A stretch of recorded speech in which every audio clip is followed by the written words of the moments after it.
같아요. 그 제약이 주는 걸 뛰어넘으려고 하다 보면 나오는 상상력들이 있어서 네. 오히려 너무 무제한의 자유가 주어지면 안 좋은 영향을 끼치지 않을까 하는 생각도 하고 있습니다.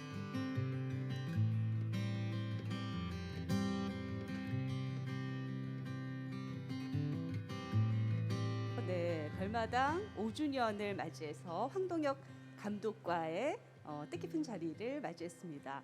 저는 조선비즈의 김지수 기자고요. OTT 역사상 정말 최고 흥행작인 오징어 게임, 이 게임을 연출하신 황동혁 감독님 다시 한번 소개드립니다.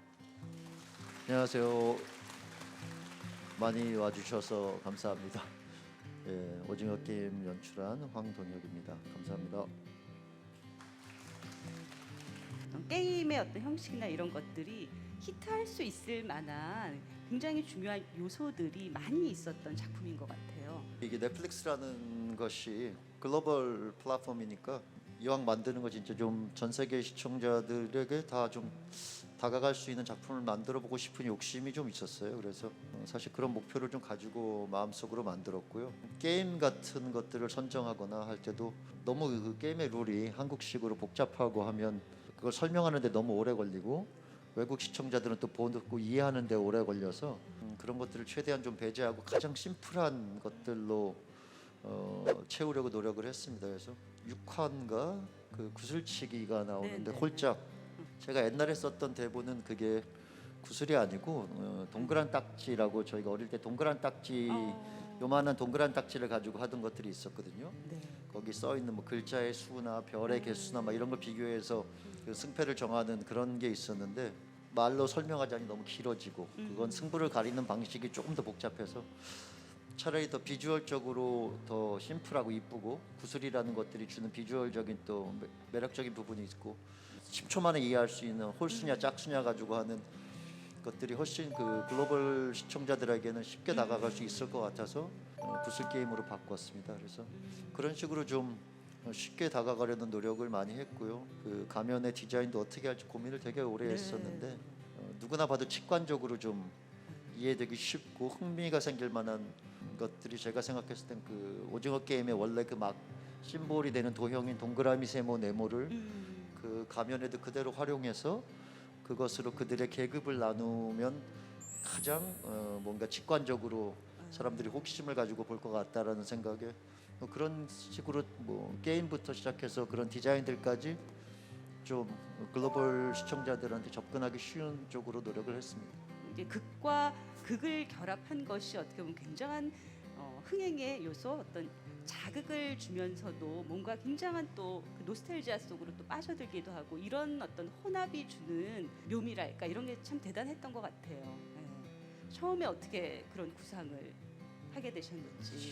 그런 좀 서바이벌물, 네. 뭐 어떤 도박, 갬블 한다고 막 이런 류의 만화나 컨텐츠들을 되게 좋아했는데 그런 것들을 뭐 일본 만화도 많이 보고 뭐 영화들도 보고 뭐 영화도 뭐 큐브나 이런 것들이 있었잖아요. 그래서 보면서 좀 너무 어려웠어요 게임들이. 나는 이 안에 들어가면 진짜 1단계도 통과 못하고 바로 탈락하겠다는 생각이 들더라고요. 그러니까 엘리트들만이 너무너무 할수 머리가 있는, 천재적으로 네. 뛰어난 주인 영웅이 나와서 풀거나 아니면 너무너무 신체적인 능력이 탁월한 워리어 전사 같은 사람이 나와서만 뚫고 나갈 수 있는 그런 류의 서바이벌물들이 대부분이었어요. 그래서 내가 나만의 게임을 좀 만든다면 뭐 어떤 방식으로 해볼까 하다가 진짜 어른들이 다 늙어서 어릴 때 했던 그 가장 동심으로 즐겁게 어떤 것에도 얽매이지 않고 순수하게 놀이를 즐길 수 있었던 그런 시절에 했던 게임들을 나이가 다 들어서 큰 돈과 목숨을 걸고 하면 거기에서는 아이러니가 굉장히 있지 않을까라는 네. 생각을 했고 그렇게 쉬운 게임이면 나도 좀 참가해서 오래 버틸 수 있지 않을까 그런 생각에서 출발해서 네. 아이들의 게임을 가져오게 됐습니다. 시나리오를 쓰는 동안 정말 치아가 6개 빠질 정도로 굉장한 고민과 나름의 고통이 있으셨다고 들었거든요. 촬영만 8개월이 넘게 하고 또 후반 작업도 오래 하고 해서 혼자 그걸 쓰고 찍고 하는 기간이 이제 너무 길고 힘들다 보니까 스트레스를 받으면 제가 이제 잇몸에 막 붓고 이러는 편이라 그 관리를 제대로 못했더니 이제 이가 많이 안 좋아졌습니다. 그 영화 감독이 되고 싶다는 꿈은 언제 어떻게 꾸시게 된 거예요? 대학교 3학년 때 한참 좀 방황하던 시기가 있었는데 이렇게 휴학을 했는데 그래서 그때 하숙집에서 시간을 보내기 위해서 그 비디오 테이프를 엄청나게 많이 봤습니다. 하루에 막 3개씩 영화를 보고 공부하려고 본 게 아니라 정말 하루를 그냥 시간을 즐기기 위해서 영화를 많이 봤는데 그때 엄청나게 많은 영화들을 보면서 네. 좀 관심이 생겼던 것 같아요. 그래서 그때 한 학기 동안 뭐 수백 편의 영화를 그렇게 해서 봐서 네.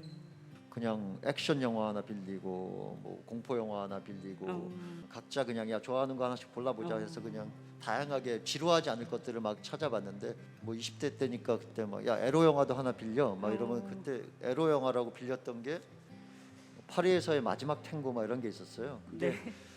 그게 저희들 사이에서는 그때 막 야한 영화라고 소문이 나 있었는데 그 영화가 실제로 보면 예술 영화거든요. 예술 영화죠. 예. 그래서 그런 줄 알고 그 영화를 봤는데 그 영화를 보면서 너무 놀랐어요. 아 이런 영화도 있을 수 있구나 막 그런 경험들을 하면서 정말 문외한인 상황에서 그렇죠. 데이터로 계속 쌓였군요. 예, 영화가. 그런 충격들을 좀 받으면서 영화에 대한 생각이 좀 바뀌었던 것 같고 대학교 4학년 때 어쩌다가 저희 어머니께서 그 중고 비디오 카메라를 하나 집에 가져오셨는데 저 비디오 교실 같은 거에 다니시겠다고 어디서 구해오셨어요. 어머니께서. 근데 그걸 어머니가 찍으시는 걸 보고 제가 이제 카메라에 호기심이 생겨서 그걸 들고 나가서 이제 학교에서 뭘 찍어보고 막 이러다가 이제 보는 일 그리고 쓰는 평론도 좀 했었는데 이래서 이제 찍는 일로 관심이 좀 옮겨갔던 것 같습니다. 만약에 황 감독님에게 정말 제한되지 않는 제작비가 주어진다면 어떤 이야기를 만들고 싶으신지. 제한이 있는 게 더 좋은 것 같아요. 어떤 약간 제약이 있는 쪽에서 오히려 더 재밌는 상상력이 많이 나오는 것 같아요. 그 제약이 주는 걸 뛰어넘으려고 하다 보면 나오는 상상력들이 있어서 네. 오히려 너무 무제한의 자유가 주어지면 안 좋은 영향을 끼치지 않을까 하는 생각도 하고 있습니다. 그 한계 안에서 정말 열심히 그 최선을 다해 보려고 하면서 오히려 좋은 아이디어들이나 이런 것들이 많이 나오고 제가 더 긴장을 많이 해서 아마 그 놓치지 않으려고 더 집중을 많이 했던 것 같아요. 예를 들면 뭐 세트장 같은 경우에 한번 지어 놓으면 그 유명한 그 세트인 그 계단이 있잖아요. 미로 네네. 계단. 그 파스텔 톤의 색깔이 칠해져 있는. 그게 2, 3일 만에 그 장면을 다 찍었는데 그게 1편부터 거의 끝편까지 다 나오는 세트거든요. 네.